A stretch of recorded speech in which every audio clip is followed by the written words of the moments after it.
चलिए हम लोग अभी समझते हैं बाइनोमियल थ्योरम के बारे में। और बाइनोमियल थ्योरम हमारे पास क्या होती है, इसको थोड़ा सा समझने की कोशिश कीजिएगा, ठीक है। तो सबसे पहले हम लोग जो है, आपको ये पता होना चाहिए कि जैसे हमारे पास में ए प्लस बी का होल स्क्वायर होता है, तो आप बताते हैं कि इसका जो आंसर आता है वो आता है A square plus of 2ab and plus of B square. आता है नहीं आता है, ठीक है बेटा। इसके बाद जैसे अगर हमसे बोला जाए कि ए प्लस बी का होल क्यूब क्या है, तो हम बता देंगे आंसर क्या आएगा साहब, A cube plus of 3a B plus of 3ab square plus of B cube. ठीक है, मैं ऑर्डर में लिख रहा हूँ इसलिए मैंने उसे हटा दिया, क्योंकि उससे कोई फ़र्क पड़ता नहीं है, पहले मैं इसे लिखूँ ऐसे लिखूँ की बात है, लेकिन मैं एक रूल बना के दिखाऊंगा आपको अभी। ए प्लस बी का whole cube A cube plus 3a² B plus 3ab square plus of B cube, ठीक है। ऐसे ही बेटा अगर मान लो कोई आपसे ए प्लस बी की पावर 10 पूछ ले, तो फिर आप क्या करोगे? अरे बस, और मैं क्या, अगर आपसे कोई ए प्लस बी की होल पावर 10 पूछ ले, तो फिर आप करोगे क्या? ठीक है, तो इसी को समझने के लिए हमें बाइनोमियल थ्योरम को पहले समझना पड़ता है कि बाइनोमियल थ्योरम आखिर करना क्या चाहती है और कहना क्या चाहती है। उसकी मदद से हम क्या ए प्लस बी की पावर 10 या ए प्लस बी की पावर 100 या ए प्लस बी की पावर कुछ भी, ओके, कैलकुलेट कर सकते हैं, ठीक है। चलिए साहब, तो ए प्लस बी की होल पावर 10 को हम लोग कैसे करेंगे, तो उससे पहले मैं कुछ आपको और तरीके बता देता हूँ। जैसे हमारे पास में यहाँ पर 1 है, यहाँ पर 1 लिखिए, फिर यहाँ पे 1 1 लिख दीजिए, ठीक है साहब। जैसे मान लो अगर ए प्लस बी का होल स्क्वायर है, अगर मान लो इसके ऊपर ए प्लस बी की पावर 1 होती, तो आंसर कितना आता है? ए प्लस बी ही आता है ना। तो अगर ए प्लस बी की पावर 1 है, तो देखो इसके आगे भी 1 आया, इसके आगे भी 1 आया, ठीक है। अब क्या करते हैं, इन दोनों का ऐड करके यहाँ लिख देता हूँ 2, और फिर यहाँ मैंने लिख दिया 1 1। तो देखो आप ध्यान से, ए प्लस बी का जब होल स्क्वायर आपने किया तो कितना आया? A square plus 2ab plus B square, मतलब इसके आगे 1 है, इसके आगे 2 है, और इसके आगे फिर से 1 है, मतलब 1 है, फिर 2 है, फिर 1 है। आई बात समझ में, ठीक है साहब। अब जैसे इसके आगे 1 3 3 1 क्यों आया? देखो 2 प्लस 1 कितना होता है हमारे पास? 3 होता है। 2 प्लस 1 कितना होता है? सॉरी, 2 प्लस 1 कितना होता है? 3 होता है। 2 प्लस 1 कितना होता है? 3, और यहाँ पे 1 1 लगा दिया। देखो इसके आगे 1 आएगा, इसके आगे 3 आएगा, इसके आगे 3 आएगा, इसके आगे 1 आएगा, ठीक है। अब मैं आपको ए प्लस बी की पावर 4 ओपन करके दिखाता हूँ इसी तरीके से। हालांकि ये बाइनोमियल थ्योरम नहीं है, ये तरीका है कि इसको भी सीखिए आप, काम आएगा कभी, ठीक है। तो अगर मान लो बेटा मैं ए प्लस बी की पावर 4 को ओपन करना चाहूँ, so how I can open it, okay. मैं कैसे ए प्लस बी की पावर 4 को ओपन कर सकता हूँ, इसको समझने की कोशिश कीजिए। देखो सबसे पहले करना क्या है, सबसे पहले ए की पावर 4 लिखो, लिख दिया ए की पावर 4, ठीक है। फिर प्लस एक ए की एक पावर कम कर दो, ए की पावर 4 थी, अब ए की पावर 3 कर दो, और बी की पावर यहाँ पे एक भी नहीं थी, तो यहाँ पे बी की पावर 1 आ गई। फिर ए की पावर 3 से ए की पावर 2 हो जाएगी, बी की पावर यहाँ पे 1 थी, तो यहाँ पे बी की पावर 2 हो जाएगी। यहाँ पर एक स्क्वायर है, ठीक है, प्लस अब ए की एक और पावर कम करो, बी की एक पावर बढ़ा दो, तो बी क्यूब हो गया, और लास्ट में ए की एक पावर और कम करोगे तो ए गायब हो जाएगा और बी की पावर 4 हो जाएगी। बात समझ में आ रहा है क्या? मतलब ए की पावर घटाते गए और बी की पावर बढ़ाते गए। अब इनके आगे कोफिशिएंट कैसे लाओगे वो देखो ध्यान से। तो 3 प्लस 1 कितना हो जाएगा? 4। 3 प्लस 3 कितना हो जाएगा? 6। 3 प्लस 1 कितना हो जाएगा? 4, और 1 लगा दिया लास्ट में, मतलब इसके आगे 1 आएगा, इसके आगे आपके पास 4 आएगा, इसके आगे आपके पास 6 आएगा, इसके आगे आपके पास 4 आएगा, इसके आगे आपके पास 1 आएगा, तो 1 लगाने की जरूरत नहीं होती है। बात समझ में आ रही बेटा आपको? ठीक है। सिमिलरली आप ए प्लस बी की पावर 5 के लिए भी निकाल सकते हो। आई बात समझ में क्या? ठीक है। ए प्लस बी की ए प्लस बी की पावर जो 5 है, उसके लिए हम लोग क्या कर सकते हैं? ए प्लस बी की जो 5 पावर है, तो आप समझो ध्यान से, ए की पावर 5 फिर प्लस ए की एक पावर कम करो, ए की पावर 4, बी की एक पावर बढ़ा दो, तो बी की पावर 1 होगी, क्योंकि यहाँ पे बी की पावर 0 थी, मतलब बी था ही नहीं। प्लस ए की पावर एक और कम कर दो, तो ए क्यूब बी स्क्वायर हो जाएगा। ए की और पावर कम कर दो, तो ए स्क्वायर बी क्यूब हो जाएगा। फिर ए की एक और पावर कम कर दो, तो ए बी की पावर 4 हो जाएगा। फिर ए की और पावर कम करो, बी की बढ़ाते जाओ, है ना, ये 5 आ गया। अब इनके कोफिशिएंट कैसे आएंगे, वो यहाँ से आएंगे, ठीक है। 4 प्लस 1 कितना होता है? 5। 6 और 4 10 होता है, 6 और 4 10 होता है, 4 और 1 5 होता है, यहाँ पे 1 और यहाँ पे 1 आता है, इसके आगे 1 आएगा, इसके आगे 5 आएगा, इसके आगे 10 आएगा, इसके आगे 10 आएगा, इसके आगे 5 आएगा, इसके आगे 1 आएगा। लेकिन आप सोच सकते हो कि ये बहुत लेंथी हो जाएगा, ठीक है साहब, ओके। इसको पास्कल ट्रायंगल बोलते हैं। इसको क्या बोलते हैं? पास्कल लॉ ऐसा कुछ बोलते हैं, मुझे जहां तक याद है पास्कल ट्रायंगल ऐसा करके कुछ बोलते हैं इसको, ठीक है। बट मतलब फिर भी समझ लीजिए, खैर एग्जाम में नहीं पूछा जाएगा आपसे, कंफर्म करके बता दूंगा, लेकिन जहां तक मुझे अभी तक याद है ये पास्कल ट्रायंगल बोलते हैं सब, ठीक है। तो इस तरीके से भी हम लोग कर सकते थे, लेकिन फिर ये आप समझ सकते हैं कि अगर मान लो किसी ने ए प्लस बी की पावर 30 पूछ ली, तो इस तरीके से कर करके तो आदमी पागल ही हो जाएगा, 30 तक थोड़ा ना ऐड करता रहेगा ऐसे, 5 और 1 6, 5 10 15 आइवाज में कर दो, वो तो बहुत ज्यादा बड़ा हो जाएगा। तो बाइनोमियल थ्योरम क्या करता है, इन सब चीजों को सॉर्ट कर देता है। बाइनोमियल थ्योरम समझने से पहले आपको फैक्टोरियल नोटेशन समझना पड़ेगा। फैक्टोरियल नोटेशन क्या होता है? Factorial, okay. तो फैक्टोरियल का मतलब क्या होता है बेटा, जैसे मान लीजिए यहाँ लिखा है फैक्टोरियल 4, ठीक है। तो कई लोग इसको फैक्टोरियल 4 भी कहते हैं, कई लोग इसको ऐसे भी लिख सकते हैं 4 फैक्टोरियल। ये निशान आपने कैलकुलेटर में देखा होगा, ठीक है, 4 फैक्टोरियल या फैक्टोरियल 4। तो इसका मतलब होता है 4 इंटू 3 इंटू 2 इंटू 1, मतलब जो भी लिखा है वहां से लेके पकड़ के उसको 1 तक उधेड़ना है पूरा, 4 से लेके 1 तक उधेड़ के लिया और मल्टीप्लाई कर दो बस। तो 4 तिया 12 दूनी 24, तो इसका आंसर कितना आ गया? 24। तो फैक्टोरियल 4 का मतलब कितना हो गया बेटा? 24। सिमिलरली अगर मान लो यहाँ पे फैक्टोरियल 5 लिखा है, अगर यहाँ पे फैक्टोरियल 5 लिखा है तो कई लोग उसको 5 फैक्टोरियल भी बोल सकते हैं इस तरीके से, ठीक है साहब। तो इसका मतलब क्या हो जाएगा बेटा? 5 से लेके 1 तक उधेड़ना और मल्टीप्लाई करना है। तो 5 इंटू 4 इंटू 3 इंटू 2 इंटू 1, 5 चौका 20, 20 60 दूनी 120, तो कितना आ जाएगा? 120 आ जाएगा, ठीक है। इन सिमिलर फैशन आप फैक्टोरियल 6 निकाल सकते हो, तो इसको हम 6 फैक्टोरियल भी कह सकते हैं, एक ही बात है, कोई फर्क नहीं पड़ता है। जल्दी में सब लोग ऐसा ही लिखते हैं, ठीक है। तो फैक्टोरियल 6 या 6 फैक्टोरियल, इसका मतलब क्या हो जाएगा बेटा? 6 into 5 into 4 into 3 into 2 into 1 is equal to, ये हमारे पास में आ जाएगा, इसको आप मल्टीप्लाई करोगे तो 120 की मल्टीप्लाई 6 से कर दो, 5×72 720 आएगा। कितना आएगा बेटा? 720। सो जहां तक मुझे लगता है अब आपको समझ में आ गया होगा कि हमारे पास में फैक्टोरियल का मतलब क्या होता है। ये वाली बात समझ में आ गई क्या? फैक्टोरियल का मतलब समझ में आया आपको क्या होता है? फैक्टोरियल का सिंपल सा मतलब होता है कि आप इस तरीके से उसको मल्टीप्लाई कर सकते हो, ओके। मेरे पास अगर कैलकुलेटर होगा तो मैं आपको साइन भी दिखा देता हूँ। ये रहा, देखो कैलकुलेटर दिख रहा है आपको? कैलकुलेटर बेटा, now you can see the calculator, okay. खुल जा भाई, ये खुलेगा नहीं क्या? ऐसे खुल गया, देखो ध्यान से यहाँ पे। तो अभी तो इसमें मेरे को वो साइन नहीं दिखाई दे रहा है, शायद इसमें हो, किसमें होगा, इसमें वो साइन नहीं है, बट नॉर्मली जो हमारा मोबाइल में जो कैलकुलेटर होता है ना बेटा, उसमें वो साइन होता है, ठीक है। समझ में आया नहीं आएगा? इसमें तो बहुत सारी चीजें नहीं है, इन्वर्स ट्रिग्नोमेट्री और भी चीजें होगी, लेकिन अभी दिख नहीं रहा है ऊपर से, ठीक है। यहाँ पर साइन मिलेगा आपको, ऐसा साइन बना होता है फैक्टोरियल का, ठीक है ना, ओके। तो आप उसको जैसे आपने लिखना है 5 फैक्टोरियल, तो पहले 5 लिखो, फिर ये वाला साइन उसमें बना दो, अपने आप आंसर 120 आएगा। आप चाहो तो कर सकते हो। उसमें एक सबसे बड़ी बात आएगी, जब आप 0 फैक्टोरियल निकालोगे तो 0 फैक्टोरियल का आंसर 1 आता है, ध्यान रखना, ठीक है ना। फैक्टोरियल 0 बोलो या 0 फैक्टोरियल बोलो, बात एक ही है। क्यों, कैसे, किस लिए, सब बात की बात है, हम लोग करेंगे इसके बारे में भी चर्चा। तो फैक्टोरियल का मतलब आपको समझ में आ गया, ठीक है। अब हम बात करते हैं एनसीआर के बारे में, ठीक है। तो मतलब देखो ध्यान से, एन सी और आर, इसका क्या मतलब होता है, ये हम लोग पर्टिकुलर उसी में पढ़ते हैं, बाइनोमियल थ्योरम में, परम्यूटेशन कॉम्बिनेशन में, मैथ्स में पढ़ते हैं। अभी सिर्फ आपको इतना ध्यान रखना है कि एनसीआर का मतलब होता है factorial N divided by factorial N minus R into factorial R. आई बात समझ में? क्या यहाँ पर एक बात नोटिस करना है कि एन और आर हमेशा पॉजिटिव होते हैं, N is always greater than 0, N equal to positive, R हमेशा पॉजिटिव होगा, और एन हमेशा आर से बड़ा या बराबर हो सकता है, यानी या तो एन आर से बड़ा होगा या फिर एन आर के बराबर होगा, ठीक है। आर कभी एन से बड़ा नहीं हो सकता। इसके पीछे की कहानी क्या है वो हम परम्यूटेशन कॉम्बिनेशन में मैथमेटिक्स वाले सेक्शन में पढ़ेंगे, ठीक है। फिलहाल इतना ध्यान रखो कि अगर मैं एनसीआर लिखूं तो आप समझ जाना factorial N upon factorial N minus R into factorial R है। फॉर एग्जाम्पल अगर मैं आपसे पूछूं कि 5C2 की वैल्यू कितनी आएगी, तो आप क्या करोगे? Factorial 5 divided by factorial 5 minus 2 into factorial 2। Factorial 5 का मतलब क्या हो जाएगा, इसको फिलहाल के लिए मैं ऐसे लिख देता हूँ फैक्टोरियल 5, नीचे कितना आ जाएगा? Factorial 3 into factorial 2। अब इसे हम सॉल्व कर लेंगे, ठीक है। तो एज यू नो फैक्टोरियल 5 का मतलब आप जानते हो क्या होता है? 5 into 4 into 3 into 2 into 1, okay. और फैक्टोरियल 3 का मतलब क्या होता है? 3 इंटू 2 इंटू 1। और फैक्टोरियल 2 का मतलब क्या होता है?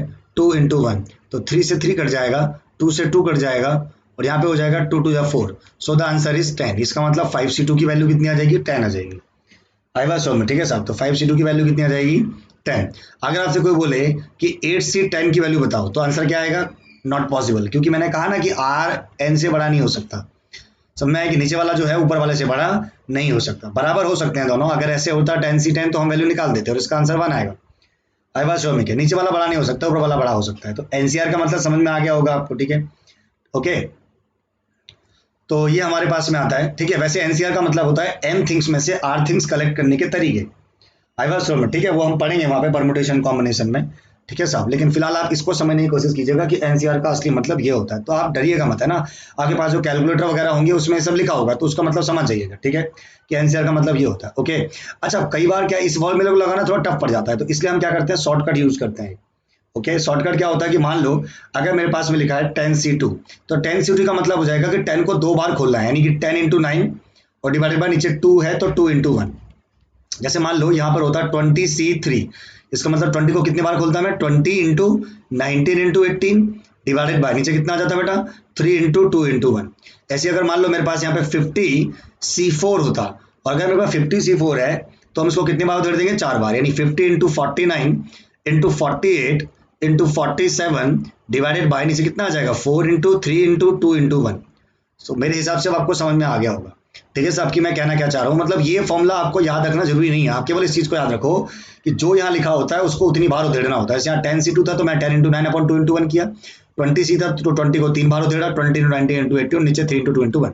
50c4 था तो 50 को 4 तक उधेड़ा, 4 बार उधेड़ा, 49 48 47 नीचे 4 इंटू 3 इंटू 2 इंटू 1। तो इस तरीके से किया जा सकता है। लेकिन मान लो बेटा अगर आपसे ये बोला जाए कि 50c48 की वैल्यू निकालो, तो इसमें तो पागल हो जाएगा आदमी कि 50c48 की वैल्यू कैसे निकालें। तो एक तरीका तो है कि फॉर्मूला अप्लाई कर लो। एक तरीका पता है क्या है आपको, 50c48 की वैल्यू 50c2 के ही बराबर होती है। आई बात समझ में क्या? बताओ कैसे? देखो बेटा यहाँ 48 है ना, तो ऑब्वियस है कि यहाँ पे 2 आएगा, ठीक है? ये आपको अभी फिलहाल के लिए याद रख लो, बाकी हम लोग इसका प्रूफ भी करते हैं, ठीक है? मतलब इन दोनों का सम 50 आ रहा है। जैसे मान लो यहाँ लिखा हो 10c7, तो बताओ इसकी वैल्यू किसके इक्वल होगी, 10c3, क्योंकि 7 + 3 10 होता है। ओके, अगर मान लो बेटा यहाँ पे लिखा है 20c16, तो बताओ इसकी वैल्यू किसके इक्वल हो जाएगी, 20c16 की वैल्यू किसके इक्वल हो जाएगी, 20c4 के। ओके, अगर मान लो यहाँ पे लिखा है 100c98, तो बताओ इसकी वैल्यू किसके इक्वल हो जाएगी बेटा, 100c98 में कितना जोड़ोगे, 100 आ जाएगा 2, तो 100c2। ओके, तो ये शॉर्टकट होता है। मतलब अगर बड़ी वैल्यू है तो उसको आप इस तरीके छोटी कर सकते हो। तो ये वास्तव में परमुटेशन होता है, सॉरी ये कॉम्बिनेशन होता है। ऐसे ही परमुटेशन भी होता है, उसके बारे में बात करेंगे, लेकिन उस पर ज्यादा चर्चा करने की जरूरत नहीं है फिलहाल आपको। ओके, तो कॉम्बिनेशन समझ में आ गया होगा आपको। तो ये हमारे पास है प्योर बेसिक चीज है। किसी को यहाँ तक कुछ पूछना है तो बताओ बेटा। मैंने आपको एनसीआर को ओपन करना भी सिखा दिया, फॉर्मूले से भी और शॉर्टकट तरीके से भी, ठीक है? शॉर्टकट नॉर्मली कोई सिखाएगा नहीं आपको। हाँ भाई, और बताओ, कुछ पूछना है, आगे बढ़ो? कुछ पूछना है तो बताइए, वरना मैं आगे बढ़ रहा हूँ भाई।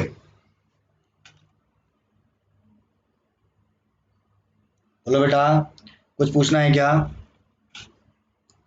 कशिश बेटा आपको समझ में आ रहा है बेटा? हिमांशु बेटा आपको बेटा? ओके, अंकित नेगी आपको? चलिए चलिए बढ़िया। अर्जुन मिश्रा, हर्ष आपको भी आ रहा होगा, है ना? चलिए साहब, कोई दिक्कत तो बता दीजिएगा बेटा। क्षितिज कोठारी आपको आ ही रहा होगा, है ना बेटा? चलो देखो ध्यान से। तो ये हमारे पास में था नाउ। अब मैं थोड़ा और आगे बढ़ता हूँ। अब आपको सिखाता हूँ बाइनोमियल थ्योरम क्या होता है, ठीक है बेटा? ध्यान से देखिएगा यहाँ पे। तो बाइनोमियल थ्योरम में क्या होता है, मतलब मान लीजिए हमारे पास में इस तरीके से लिखा हुआ है x + y की होल पावर n। अब यहाँ पर आप n जो है ना वो नेचुरल नंबर ही ले सकते हो, क्योंकि अभी मैंने जब आपको ऊपर एनसीआर पढ़ाया तो मैंने एक बात बताई क्या, कि n पॉजिटिव होना चाहिए। n क्या होना चाहिए, पॉजिटिव होना चाहिए, और r पॉजिटिव तो होना ही चाहिए, और सबसे बड़ी बात वो n से छोटा भी होना चाहिए। इसका मतलब क्या है वो आप समझ चुके होंगे कि भैया आपने जो ये बताया कि एनसीआर में n पॉजिटिव होना चाहिए, तो इसका मतलब यहाँ पर अभी एनसीआर का हम यूज करेंगे इसके अंदर भी, तो यहाँ पर जो n है वो भी क्या होना चाहिए, नेचुरल नंबर ही होना चाहिए, ठीक है साहब? मतलब हाँ, n जो है वो तो नेचुरल नंबर ही होना चाहिए। ओके, r उससे छोटा हो सकता है, तो r 0 भी हो सकता है, क्योंकि नेचुरल नंबर 1 से स्टार्ट होगा। तो इसको एक्सपेंड कैसे करते हैं, ध्यान से देखना अच्छी तरीके से, जो मैं कर रहा हूँ उसको ध्यान से देखो। तो x + y की पावर n को ओपन करना है, तो यहाँ पे आ जाएगा nc0 x की पावर n प्लस फिर आएगा nc1 x की पावर n-1 y की पावर 1। ओके, समझ में आया नहीं आया? ठीक है साहब, फिर प्लस ऑफ यहाँ पे आ जाएगा nc2 x की पावर n-2 y की पावर 2। समझ रहे हो मैं क्या कर रहा हूँ, x की पावर घटाता जा रहा हूँ, y की पावर बढ़ाता जा रहा हूँ, ठीक है? प्लस ऑफ nc3 x की पावर n-3 y की power 3 plus of nc4 x की पावर n माइनस 4, y की पावर 4। ओके, और ऐसा हम चलते रहेंगे चलते रहेंगे चलते रहेंगे भाई बस। और लास्ट में हमारे पास में क्या आएगा, क्योंकि आप जानते हो कि n जो 4 है 5 बनेगा, 7 8 9 बनता रहेगा, लेकिन लास्ट में क्या बन जाएगा वो NCN, और x गायब हो जाएगा क्योंकि x की पावर लगातार घटती रहेगी, तो x की पावर 0 हो जाएगी और y की पावर कितनी आ जाएगी n। तो इस तरीके से इसको एक्सपेंड किया जा सकता है। x प्लस वाई की होल पावर n समझ में आया, NC0 x की पावर n थी, फिर मैंने x की पावर घटा दी तो x की पावर -1 हो गई, y ने यहाँ पे एंट्री मारी है, और NC1, ठीक है। फिर NC1 के बाद NC2 आया, x की पावर 1 और मैंने घटा दी, y की पावर 1 बढ़ा दी। NC2 के बाद NC3 आया, x की पावर 1 घटा दी, y की पावर 1 बढ़ा दी। NC4 लास्ट चलते रहोगे, लास्ट में NCN आएगा, क्योंकि जो ये है वो इससे बड़ा तो हो नहीं सकता n से, तो NCN, और पावर बढ़ते बढ़ते लास्ट में y की पावर n हो सकती है, क्योंकि मैक्सिमम पावर n हो सकती है, उसके ऊपर नहीं जा सकती, और x की पावर यहाँ पे 0 हो जाएगी, जैसे यहाँ पे y की पावर 0 थी। बात समझ में आ रही है नहीं आ रही है क्या? ओके, कोई दिक्कत हो तो प्लीज बता दीजिएगा, ठीक है साहब। अब मैं इसी को अप्लाई करके दिखाता हूँ आपके छोटे फॉर्मूले में। जैसे मान लो आपके पास में a प्लस बी का होल क्यूब आपको याद होगा, ठीक है, मैं उसमें अप्लाई कर रहा हूँ, तो बताओ क्या आंसर, कैसे लिख दूं इसको? इसको लिखूंगा 3C0 a की power 3 plus 3C1 a square b plus 3C2 a b square plus 3C3 और बी क्यूब, है ना, क्योंकि इसके आगे हम जा नहीं सकते, दोनों सेम सेम आ चुके हैं, और प्लस बी की पावर भी 3 हो चुकी है, मैक्सिमम पावर, ठीक है। तो ए की पावर घटती जा रही है, बी की पावर बढ़ती जा रही है। अब आप देखो ध्यान से 3C0 की वैल्यू, 3C0 की जो वैल्यू आती है बेटा 1 आएगी, कितनी आती है 1, क्योंकि यहाँ पे 0 होता है तो 1 आ जाता है। आप चाहो तो फॉर्मूले पुट करके देख सकते हो। आप डायरेक्ट ये याद रखो NC0 की वैल्यू 1 होती है, यहाँ पे n की वैल्यू कुछ भी हो सकती है, 1 2 3 4 5 6 ये सब, ठीक है। तो NC0 की वैल्यू कितनी आ जाएगी बेटा आपके पास में 1 आ जाएगी। ओके, तो NC0 की वैल्यू 1 होगी, तो यहाँ पे 1 हो जाएगा। आप चाहो तो फॉर्मूले पुट करके देख सकते हो। प्लस ऑफ 3C1 की वैल्यू आपके पास 3 आएगी, क्योंकि 3 को एक बार उधेड़ना है, मैंने आपको भी सिखाया था कैसे उधेड़ना होता है। 3C1 मतलब 3 को एक बार उधेड़ो तो 3 और नीचे आएगा 1, तो 3 बन जाए 3/1 मतलब 3, तो 3a square b plus 3C2 की वैल्यू निकालनी सिखाई थी मैंने अभी आपको। 3 को 2 बार उधेड़ो, 3 इंटू 2 डिवाइडेड बाय 2 इंटू 1, 2 ने 2 को मार दिया, आंसर फिर 3, तो 3ab स्क्वायर। ओके, और 3C3 की वैल्यू 1 हो जाएगी, क्योंकि दोनों सेम सेम है, तो ऊपर भी 3 इंटू 2 इंटू 1 आएगा, नीचे भी 3 इंटू 2 इंटू 1 आएगा, तो जब सेम होते हैं तो 1 हो जाता है, तो आंसर अगेन इज 1, तो this is B cube. Okay, और मैं यहाँ पे ए क्यूब लगाना भूल गया, तो ए क्यूब। ओके, क्योंकि 3C0 की वैल्यू 1 हुई थी ना, इसकी वैल्यू 1 हुई थी, ए क्यूब में लगाना भूल गया, ठीक है साहब। तो this is our final answer, A cube plus 3a square B plus 3ab square plus B cube. और ये जो फॉर्मूला है ये आप n की वैल्यू किसी के लिए भी अप्लाई कर सकते हो, ऐसा नहीं कि 3 के लिए अप्लाई करना है, आप 300 के लिए भी अप्लाई कर सकते हो, 3000 के लिए भी अप्लाई कर सकते हो। कितना आसान है देखो, है ना, वैल्यू पुट करते रहो, आंसर निकालते जाएगा। समझ में आ रहा है नहीं आ रहा है आपको बेटा, ठीक है साहब। और जो यहाँ पर ये NC0 NC1 NC2 ये सब होते हैं ना बेटा, इनको बोलते हैं बाइनोमियल कोफिशिएंट्स। क्या बोलते हैं बेटा इनको? बाइनोमियल कोफिशिएंट्स इनको कहा जाता है, ठीक है। तो ध्यान रखिएगा, NC0 NC1 ये सब हमारे पास में आता है। ओके, और आगे इसको करके दिखाऊं, a प्लस बी की पावर 4 के लिए भी सिखाऊं, या समझ गए आप, या कुछ और नई चीज पढ़ाऊं? a प्लस बी की पावर 4 के लिए बता दूं क्या? अगर पूछना है तो बता दो। हाँ बोलो बेटा।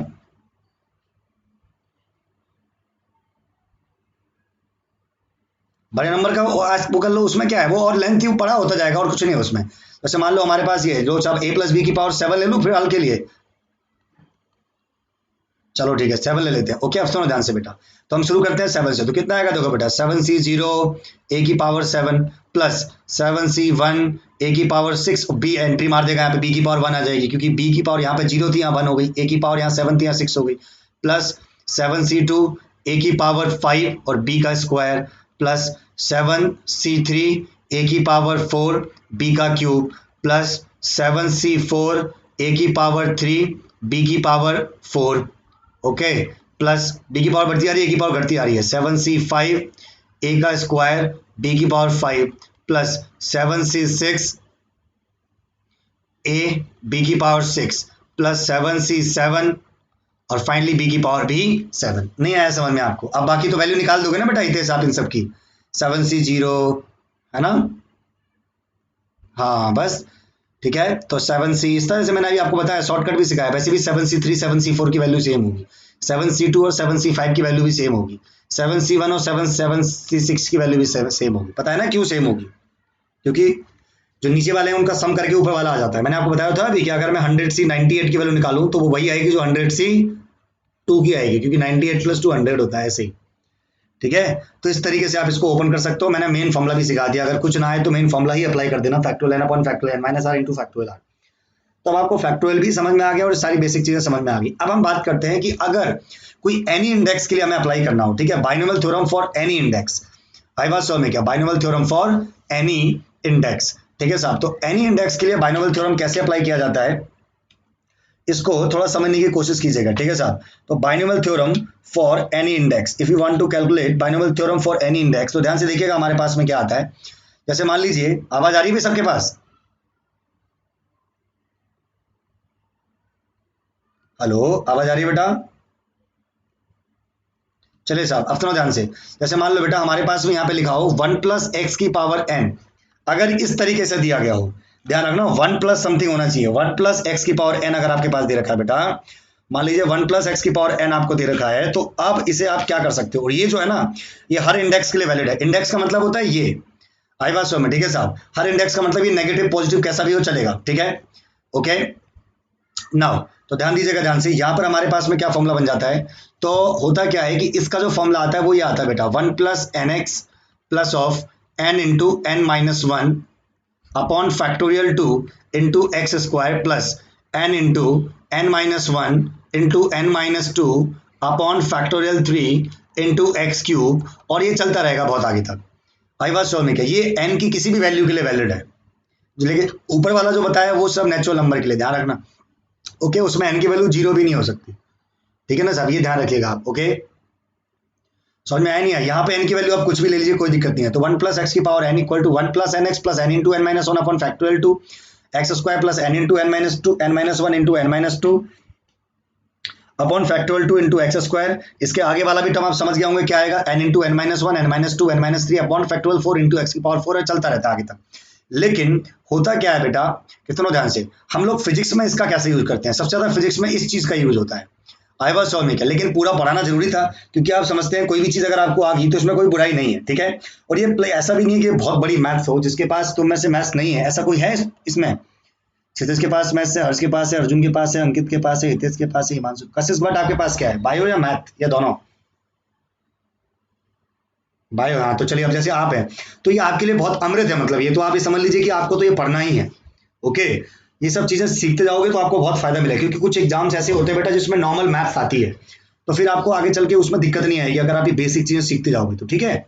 और वैसे भी मैंने ऐसे बेसिक फिजिक्स में पढ़ा रहा हूँ, तो ऑब्वियस है पढ़ना ही चाहिए सबको, ठीक है ना। चलिए, तो ये समझ में आ गया बेटा आपको, 1 प्लस एक्स की पावर एन, और ये फुल आगे तक जाता है। तो ये फैक्टोरियल 2 का मतलब आपको समझ में आ गया होगा कैसे ओपन करना है, तभी तो मैंने सबसे पहले फैक्टोरियल पढ़ाया आपको, ठीक है।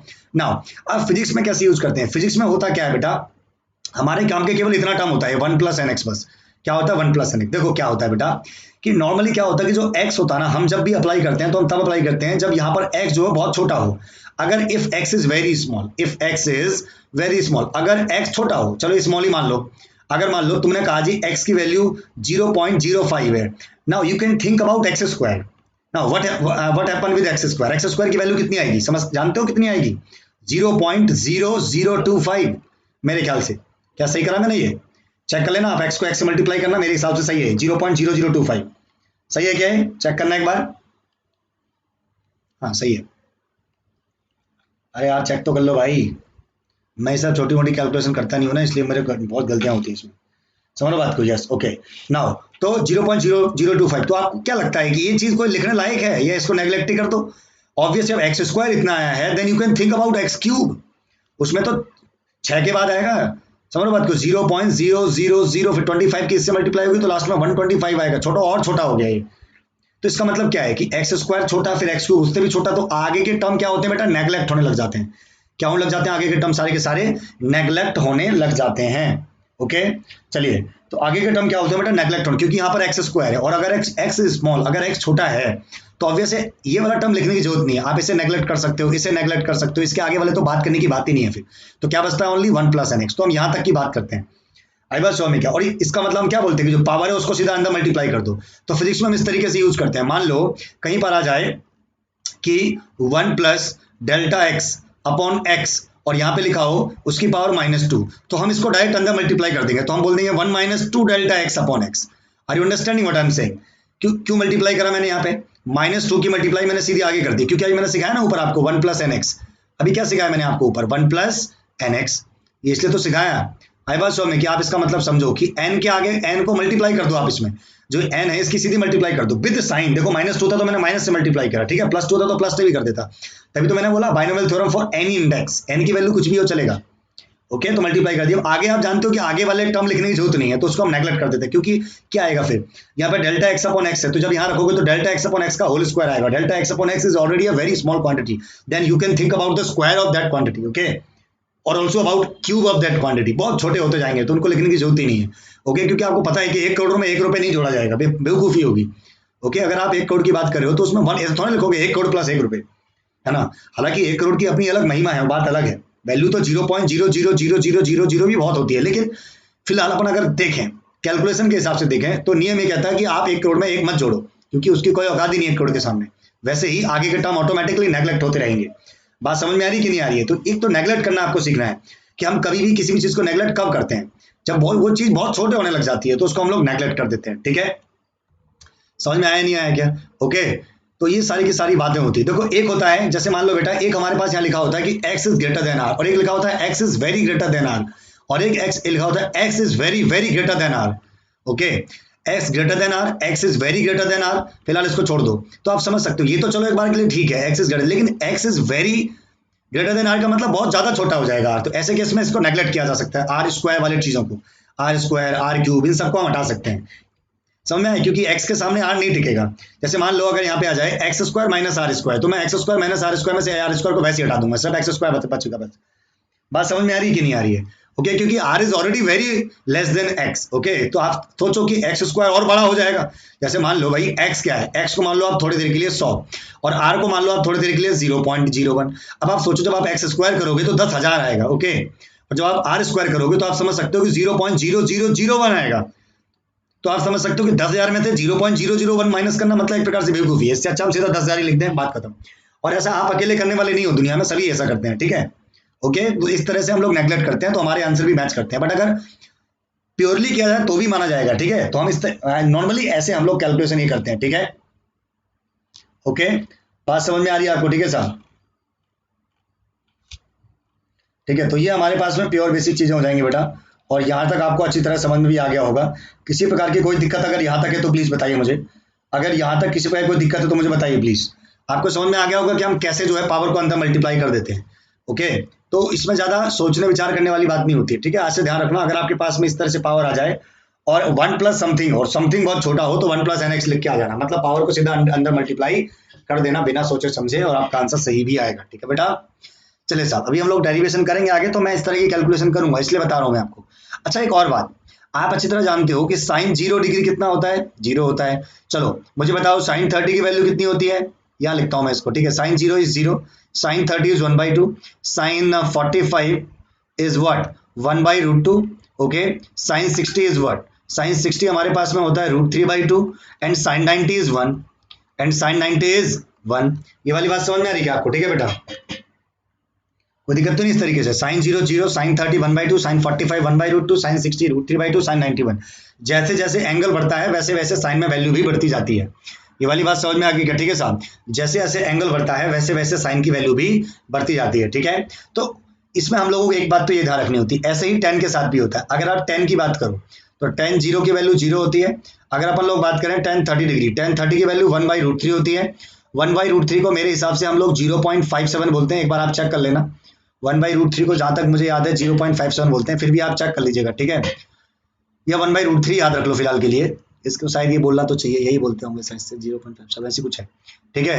tan 60 की वैल्यू हमारे पास √3 होती है, जिसको हम लोग 1.732 बोलते हैं। ओके, tan 45 नहीं लिखा मैंने, सॉरी, यहाँ 45 लिख देता हूँ मैं। tan 45 की वैल्यू 1/√2 होती है। tan 60 की वैल्यू हमारे पास में कितनी होती है बेटा? √3 होती है। tan 90 की वैल्यू कितनी होती है बेटा? इनफाइनाइट होती है। tan में होता ये है कि जैसे जैसे एंगल बढ़ता है, जैसे जैसे एंगल बढ़ता जा रहा है, देखो यहाँ पे 0 था, यहाँ पे 30 है, यहाँ पे 45 है, यहाँ पे 60 है, यहाँ पे 90 है। As angle increases tangent of that angle also increases. Tangent मतलब tan का पूरा नाम टेंजेंट होता है, अगर आपको याद हो तो, ठीक है।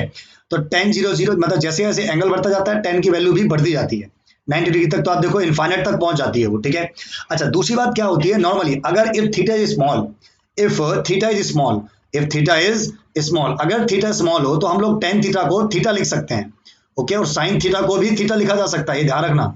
आई वाज सो में क्या है, in many cases we write sine theta as theta if theta is small, tan theta as theta if theta is small. ये ध्यान रखना आपको, ठीक है। ऐसा टेन थीटा और साइन थीटा के साथ हम लोग करेंगे, बीच कैलकुलेशन में ऐसा करेंगे, तो आपको इसमें डरना नहीं है। मतलब ये बेसिक चीज है जो आपको पता होनी चाहिए, ओके।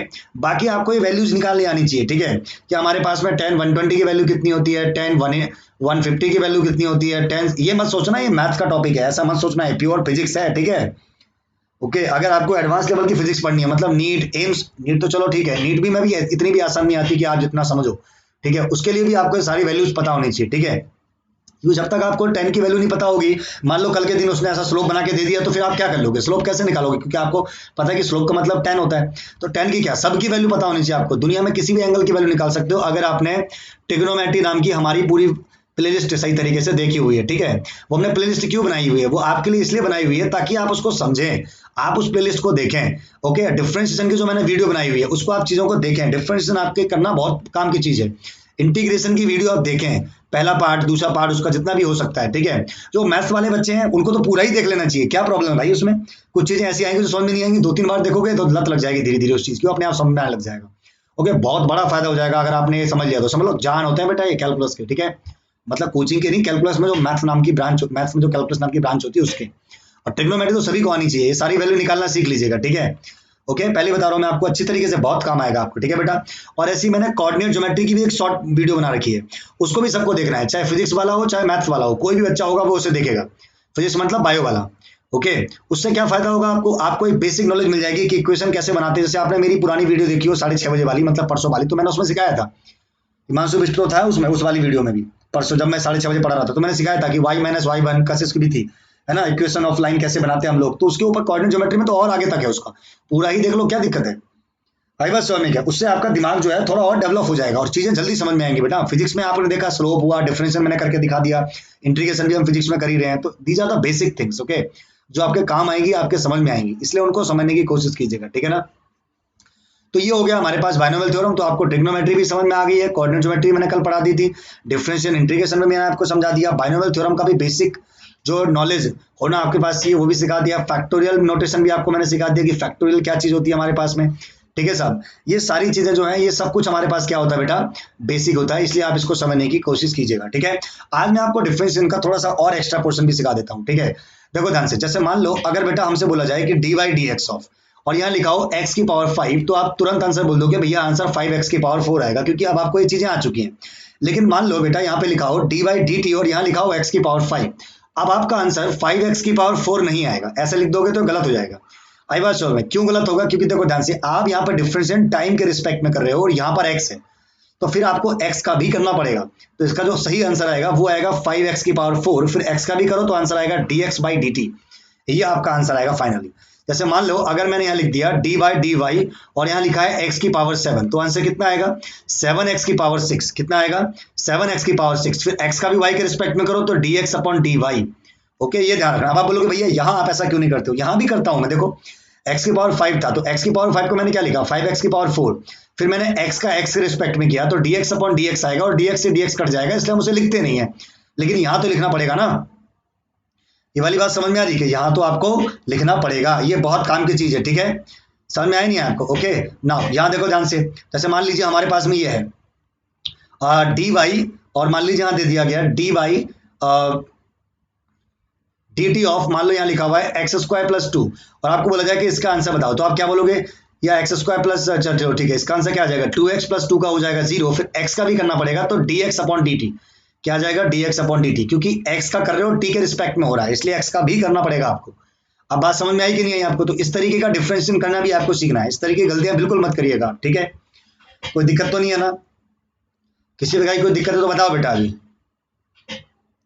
किसी प्रकार की कोई दिक्कत है, अरे भाई किसी प्रकार की कोई दिक्कत तो नहीं है, बोलो। चलिए सब आगे बढ़ रहा हूं मैं, ठीक है ना। अब मैं आपको थोड़ा सकल सूरत, चलिए अब मैं थोड़ा और आगे बढ़ा रहा हूं, थोड़ा आपको सकल सूरत याद करना सिखाता हूं, ठीक है। जैसे मान लीजिए ये हमारे पास में आप जानते हो लाइन होती है, क्या होती है बेटा ये लाइन, और लाइन की इक्वेशन कैसे दिखाई देती है आपको, ax plus B Y plus C is equal to 0, ऐसे शकल होती है ना, ऐसे शकल होती है लाइन की इक्वेशन की, मतलब ये मैथमेटिकल है और ये डायग्रामेटिकल है ना। मतलब ऐसे दिखाई देती है। अगर कहीं ऐसा लिखा हुआ आ जाए तो हम समझ जाएंगे कि जब हम इसका ग्राफ ड्रॉ करेंगे तो वो उसकी जो शक्ल बनेगी वो स्ट्रेट लाइन बनेगी।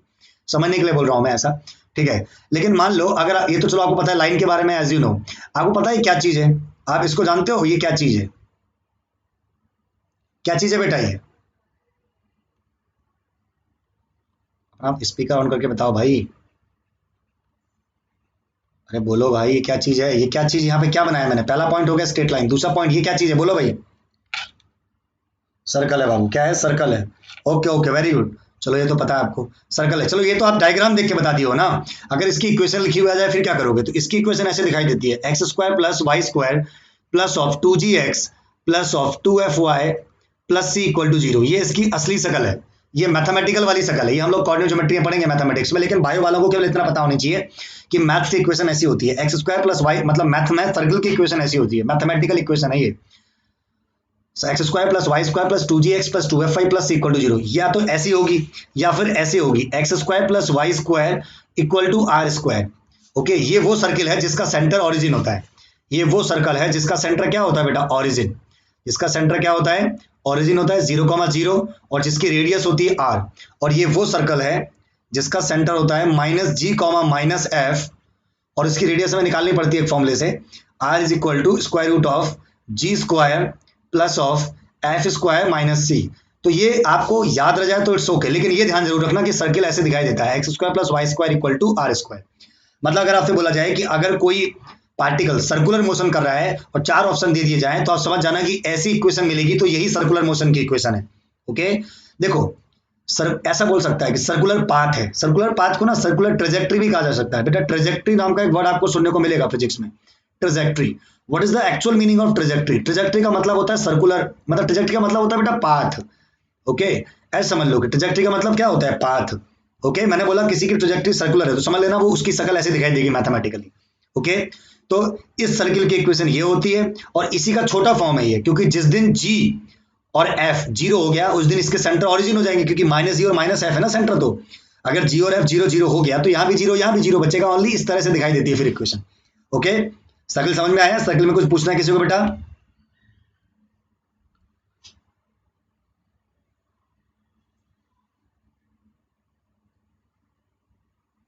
नहीं नहीं, वो सी अपने आप एडजस्ट कर लेगा, उसकी चिंता मत करो। सॉरी सॉरी, ऐसा नहीं होगा बेटा, सी अपने आप को एडजस्ट करेगा, डोंट वरी।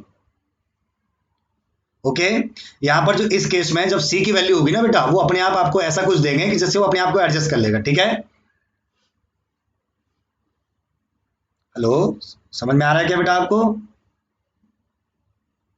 चलिए साहब, क्योंकि आप तो जानते हो कि रेडियस तो कभी नेगेटिव हो ही नहीं सकती है ना, radius can never be negative, तो वो अपने आप को एडजस्ट करेगा। ठीक है, चलिए, तो ये हमारे पास में कंडीशन बन जाती है। ठीक है, ये जो कांस्टेंट होता है ना बेटा, ये असली में ना, ये आज मैं चलो आपको मेन कहानी सुनाई देता हूँ। देखो हमारे पास में 3 चीजें होती है। क्या होती है बेटा? 3 चीजें होती है। आपने सुना होगा, एक होता है वेरिएबल। क्या होता है? वेरिएबल। और एक होता है हमारे पास में कांस्टेंट। क्या होता है बेटा? कांस्टेंट। और इनके बीच में एक चीज होती है, उसको बोलते हैं आर्बिट्रेरी कांस्टेंट। क्या बोलते हैं बेटा? Arbitrary constant. आपने आज इसका नाम तो सुना होगा, लेकिन इसका असली मतलब ना तो आपको पता है, ओके, और ना शायद उनको पता होगा जो आपको पढ़ाते हैं। मैं ये नहीं कह रहा हूँ कि उनको नहीं पता होगा, मैं बता रहा हूँ कि हो सकता है उन्हें पता हो। यस भैया, ठीक है साहब। तो सुनो ध्यान से, वेरिएबल का मतलब, कि वेरिएबल का मतलब क्या होता है बेटा? वेरिएबल का मतलब ये होता है बेटा जो अपने आप को चेंज कर सकते हो। कांस्टेंट का मतलब जो फिक्स होते हैं। जैसे वेरिएबल का मतलब क्या होता है? जैसे x की वैल्यू होगी, y की वैल्यू होगी। कांस्टेंट का मतलब जैसे 2 3 4 हो गया। तो यहाँ पर जो एबीसी लिखे रहते हैं, ये क्या चीज होते हैं फिर बेटा? जैसे मतलब अगर आपने ax plus B Y plus C equal to 0 लिखा, तो what are the meaning of A B and C? अब आप बोलोगे भैया एबीसी का मतलब कांस्टेंट है। चलो ठीक है, आपकी बात मान ली। तो अगर मान लो किसी बच्चे ने बोला कि 2x plus 3y plus 5 equal to 0, तो आपने बोला ए की वैल्यू 2 है, बी की वैल्यू 3 है, सी की वैल्यू 5 है। लेकिन अगले दिन कल के दिन किसी बच्चे ने बोल दिया कि मेरी इक्वेशन तो 7x plus 6y plus 9 equal to 0 है। तो अब आप बोलोगे ए की वैल्यू 7 है, बी की वैल्यू 6 है, सी की वैल्यू 9। तो चेंज कैसे हुई? तो कांस्टेंट थे ना, और कांस्टेंट तो कभी नहीं चेंज होते हैं। मेरी बात समझ रहे हो? अगर एबीसी यहाँ पर कांस्टेंट है तो फिर वो चेंज कैसे हो रहा है? वो तो चेंज हो ही नहीं सकते ना कभी, क्योंकि कांस्टेंट कैन नेवर भी चेंज, वो तो फिक्स होते हैं। जैसे 2 की वैल्यू 2 ही होती है हमेशा, वो तो चेंज हो ही नहीं सकती। इसका मतलब ये क्या है बेटा? ये कांस्टेंट नहीं है। ये क्या होते हैं बेटा? आर्बिट्रेरी कांस्टेंट होते हैं। क्या होते हैं बेटा? Arbitrary constant. आर्बिट्रेरी कांस्टेंट का मतलब होता है जो चेंज तो होते हैं लेकिन एक क्वेश्चन में वही रहेंगे। जैसे अगर मान लो मेरे पास में इक्वेशन 2x प्लस 3y मेरे पास में equation 2x plus 3y plus 5 equal to 0 है, तो ये क्वेश्चन बन गया। मान लो ये एक इक्वेशन है, तो यहाँ पे a की वैल्यू 2 है, b की वैल्यू 3 है, c की वैल्यू 5 है। पूरे क्वेश्चन में a की वैल्यू ये और b की वैल्यू है, c की वैल्यू रहेगी, लेकिन नए क्वेश्चन में उसकी वैल्यू चेंज हो सकती है। मतलब एक ही टाइम पे दो वैल्यू अटेंड नहीं कर सकता, जबकि वेरिएबल में ऐसा होता है, अगर आप x square minus 5x plus 6 की वैल्यू निकालोगे तो आपके पास में दो वैल्यू आएगी उसी टाइम पर, x की वैल्यू 2 भी और x की वैल्यू 3 भी। ऐसा आर्बिट्रेरी कांस्टेंट में नहीं होगा। आई वाज श्योर में क्या आर्बिट्रेरी कांस्टेंट में एक टाइम पर एक क्वेश्चन में एक ही वैल्यू हो सकती है, दो वैल्यू नहीं हो सकती है क्वेश्चन में। कांस्टेंट तो आप जानते ही हो। तो शायद आज आपको समझ में आ गया होगा कि वेरिएबल, आर्बिट्रेरी कांस्टेंट और कांस्टेंट का असली मतलब होता क्या है। बात समझ में आई नहीं आई? वेरिएबल मतलब जब एक क्वेश्चन में उसी चीज की एक से ज्यादा वैल्यू हो जाए, कांस्टेंट मतलब जिसकी वैल्यू फिक्स होती है 2 3 4। आर्बिट्रेरी कांस्टेंट का मतलब जब एक क्वेश्चन में उसकी वैल्यू फिक्स होती है, दूसरे क्वेश्चन में उसकी वैल्यू बदल सकती है, जैसे इक्वेशन में होते हैं।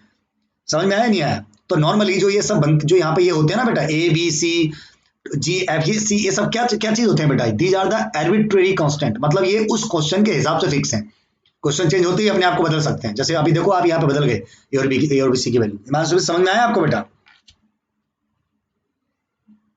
हेलो हिमांशु? हाँ, तो ये ध्यान रखो आप, है ना। ये शायद मैंने आपको पहले कभी बताया हो, शायद मैंने बताया हो आपको पहले कभी, है ना। शायद मैंने कभी आपको पहले बताया हो कि इसका असली मतलब ये होता है, ठीक है। तो कांस्टेंट आर्बिट्रेरी कांस्टेंट का मतलब, अच्छा तो सर्कुलर आपको समझ में आ गया। सर्कल की इक्वेशन की खासियत याद हो गई। एक्स स्क्वायर वाई स्क्वायर दोनों जो होते हैं ना बेटा, उनका कोफिशिएंट 1 होता है, ध्यान रखना। एक्स स्क्वायर और वाई स्क्वायर का कोफिशिएंट 1 होता है, तभी सर्कल बनेगा, ठीक है। चलो अब आ जाओ इलिप्स। इलिप्स की इक्वेशन कैसे दिखाई देती है, इसको समझने की कोशिश कीजिएगा, ठीक है साहब। सो अगर हम लोग बात करें बेटा इलिप्स के बारे में, तो इलिप्स बनता कैसे है पहले बना के दिखा देता हूं आपको। इलिप्स का मतलब होता है चपटा हुआ circle, like this you can C, this is called ellipse. ये हमारे पास क्या है बेटा? इलिप्स है। चपटा हुआ सर्कल को इलिप्स कहते हैं, ठीक है बेटा। चपटे हुए सर्कल को क्या कहते हैं बेटा हम लोग? इलिप्स कहते हैं। और इसकी जो यहाँ पर इसमें दो एक्सिस होते हैं, ठीक है बेटा। एक एक्सिस यहां से बनता है इस तरीके से, एक एक्सिस ये होता है यहाँ पे बेटा, ओके।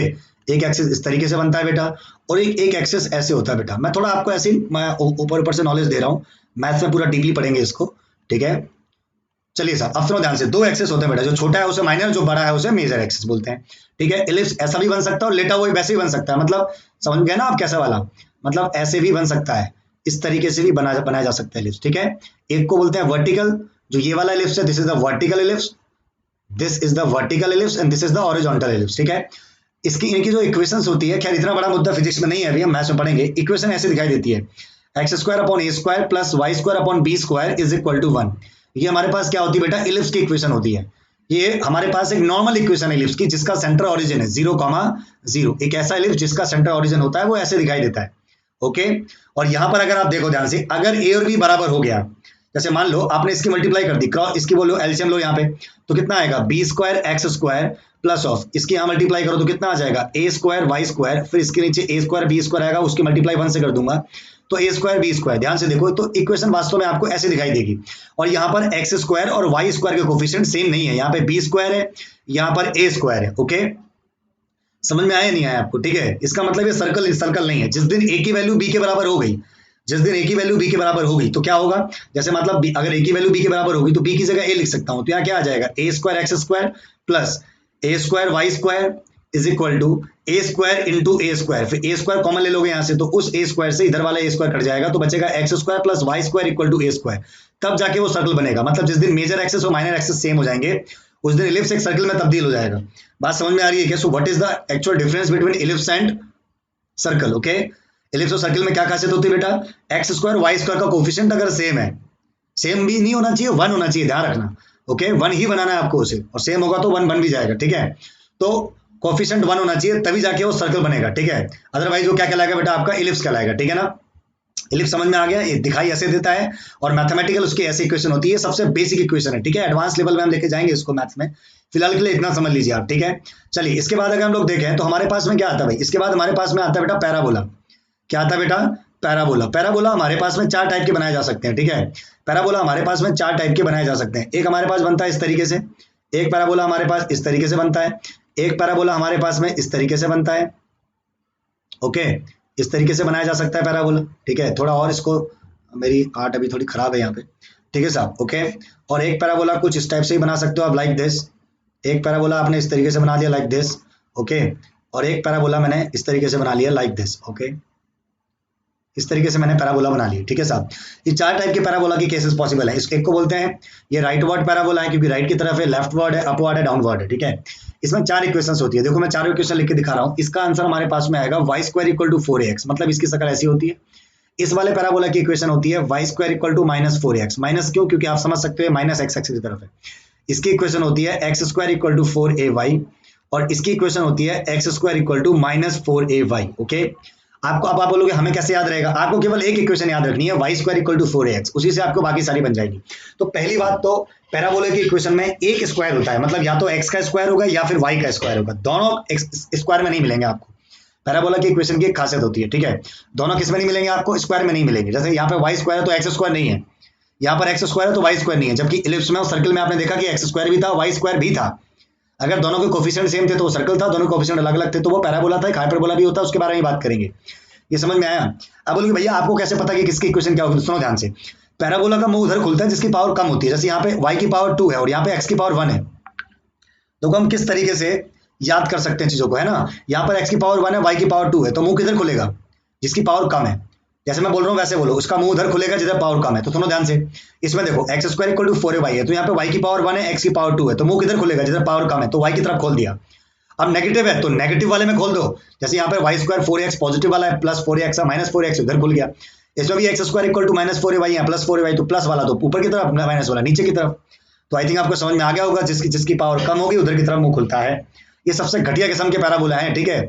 इनका सेंटर जो यहाँ पे वर्टेक्स होता है वो 0,0 होता है, ठीक है। इसमें एक फोकस होती है, पैराबोला में एक फोकस होती है, हाइपर उसमें सॉरी हाँ पैराबोला में एक होती है, इसमें दो हमारे पास में फोकस होती है, ठीक है। एक यहाँ पर होती है फोकस, एक यहाँ पर होती है फोकस। अभी हम जब ग्रेविटेशन पढ़ेंगे, कैप्लर्स लॉ पढ़ेंगे, तब आपको पता चलेगा कि यहाँ पर सन होता है, सॉरी यहाँ पर हमारी कोई भी एक प्लैनेट होता है जो सन के अराउंड घूम रहा होता है। सन इनमें से किसी भी एक फोकस में आप सपोज कर सकते हो, सन यहाँ पर है तो इसके इस तरह से घूमती है सारे प्लैनेट जितने भी होते हैं, पढ़ेंगे हम लोग ग्रेविटेशन वाले चैप्टर में, ठीक है। तो वो जितने भी प्लैनेट्स होते हैं सब इलिप्टिकल मोशन करते हैं। कैसा मोशन करते हैं, इलिप्टिकल। जबकि हम बोलते हैं उनको सर्कुलर है, वो भी हम बताएंगे क्यों सर्कुलर बोलते हैं और क्यों उनको इलिप्टिकल नहीं बोलते और क्यों वास्तव में इलिप्टिकल ही होता है वो, ठीक है। तो सारी बातें आएंगी, लेकिन फिलहाल आपको ये ध्यान रखना है कि सर्कल होता क्या है, पैराबोला होता क्या है, इलिप्स क्या होता है। अब एक और लास्ट तो बचता है बेटा हमारे पास हाइपरबोला। क्या बचता है बेटा हमारे पास में, हाइपरबोला। हाइपरबोला, तो what is the actual meaning of hyperbola. Hyperbola की शक्ल ऐसी होती है, देखो हाइपरबोला ऐसे होता है, एक इधर की तरफ फेस, एक इधर की तरफ, इस तरीके से 4 केस बन सकते हैं, आप समझ गए होंगे आप, एक ऊपर एक नीचे, है ना। नहीं 2 ही केस बनेंगे बेटा, एक इधर एक ऊपर एक नीचे, 2 केस बनेंगे, ठीक है। इसके क्वेश्चन आप बोलोगे भैया कैसे बनती है, तो X square upon A square minus Y square upon B square is equal to 1। और जो जिसका ऊपर वाला बनाओगे तो उसमें बदल जाएगा, वाई स्क्वायर पहले आ जाएगा, एक्स स्क्वायर बाद में चला जाएगा, ठीक है। वो तो बात की बात है, लेकिन हाइपरबोला की इक्वेशन ऐसी होती है। देखो इलिप्स में यहाँ प्लस होता है, ध्यान रखना, इलिप्स वाली इक्वेशन में यहाँ प्लस होता है और हाइपरबोला वाली इक्वेशन में यहाँ माइनस होता है बीच में, ओके। तो आई थिंक अब आपको समझ में आ गया होगा कि हमारे पास स्ट्रेट लाइन क्या होता है, पैराबोला क्या होता है, और हमारे पास में क्या बोलते हैं ये जो हमारे पास में सर्कल की इक्वेशन क्या होती है, ठीक है। ये सब मैथमेटिकल टर्म्स है, मतलब मैथमेटिकल इक्वेशंस हैं जो आपको ध्यान रखना है, ओके। तो अब आपके लिए बात नहीं रही, मतलब जब हम इसकी बात फिजिक्स में करेंगे तो मैं बोलूंगा भाई इसका मोशन सर्कुलर है, तो अब आप देख के बता सकते हो कि इसका मोशन सर्कुलर था या इसका मोशन पैराबोला था या इसका मोशन क्या था। ये वाली बात समझ में आ रही है क्या, ठीक है साहब, ओके। फिजिक्स में कैसा क्वेश्चन आएगा वो भी मैं आपको जो है बता सकता हूं। अभी हमारे पास टाइम है वैसे, तो मैं आपको जो है वो क्वेश्चन लेके मुझे ढूंढना पड़ेगा बहुत ज्यादा, ठीक है। तो मैं आपको कभी समय मिलेगा तो ढूंढ के दिखाऊंगा कि वो क्वेश्चन हमारे पास में क्या है, ठीक है, ओके। तो इस तरीके से दिया जा सकता है। तो ये सारी की सारी बेसिक चीज हमारे पास, चलो मैं दे देता हूं। जैसे मान लो यहाँ पे लिखा हुआ हो x equal to A cos T और y equal to A sine T. मैं आपसे बोलूं कि हमारे पास जो एक हमारे पास पार्टिकल है जो इस तरीके से उसके कोऑर्डिनेट चेंज हो रहे हैं, मतलब x एक्सिस में वो इस तरीके से मूव कर रहा है और y एक्सिस में इस तरीके से, बताओ उसका मोशन कैसा है, सर्कुलर मोशन है कि पैराबोला है या इलिप्टिकल है, कैसा मोशन है। तो सुनो ध्यान से, तो अगर हमें इस तरीके से दे दिया जाए x में और y में कुछ कंडीशन दे दी जाए तो हमें कुछ ऐसा करना है ताकि इक्वेशन x और y में आ जाए। क्योंकि अभी मैंने बताया आपको कि अगर आपको पता करना है कि सर्कुलर है या फिर इलिप्टिकल है या फिर पैराबोला है तो क्या करना पड़ेगा, x और y में इक्वेशन चाहिए। क्योंकि x और y में जो इक्वेशन होती है उसी को हम लोग क्या बोलते हैं बेटा, उसी को हम लोग बोलते हैं उसकी ट्रेजेक्ट्री या उसका पाथ, ओके। तो यहाँ पे कुछ ऐसा करो कि t गायब हो जाए। तो मैंने क्या करा, यहाँ पे x अपॉन a की वैल्यू निकाली तो वो मेरे पास में आ गया cos t, और यहाँ पे मैंने y अपॉन a की वैल्यू निकाली तो मेरे पास में कितना आ गया sin t। अब मैंने इसका स्क्वायर करके ऐड कर दिया, तो इसका स्क्वायर करूंगा तो cos स्क्वायर t हो जाएगा, इसका स्क्वायर करूंगा तो sin स्क्वायर t हो जाएगा, और इधर जब ऑब्वियस है LHS में स्क्वायर हुआ है तो RHS में भी स्क्वायर होगा, तो यहाँ पे x square upon a square plus y square upon a square ऐसा आ जाएगा। और आप जानते हो कि इसकी वैल्यू 1 हो जाती है, तो यहाँ पे कितना आ जाएगा, X square upon A square plus of Y square upon A square. Now LCM A square आएगा, उसकी मल्टीप्लाई कर देंगे तो आ जाएगा X square plus Y square equal to A square. Now you can see कि हमारे पास जो पार्टिकल होगा उसका मोशन कैसा होगा बेटा, सर्कुलर या इलिप्टिकल या स्ट्रेट लाइन, कौन बताएगा, किसकी इक्वेशन है ये, सर्कुलर होगा, वेरी गुड, सर्कुलर होगा, वेरी गुड।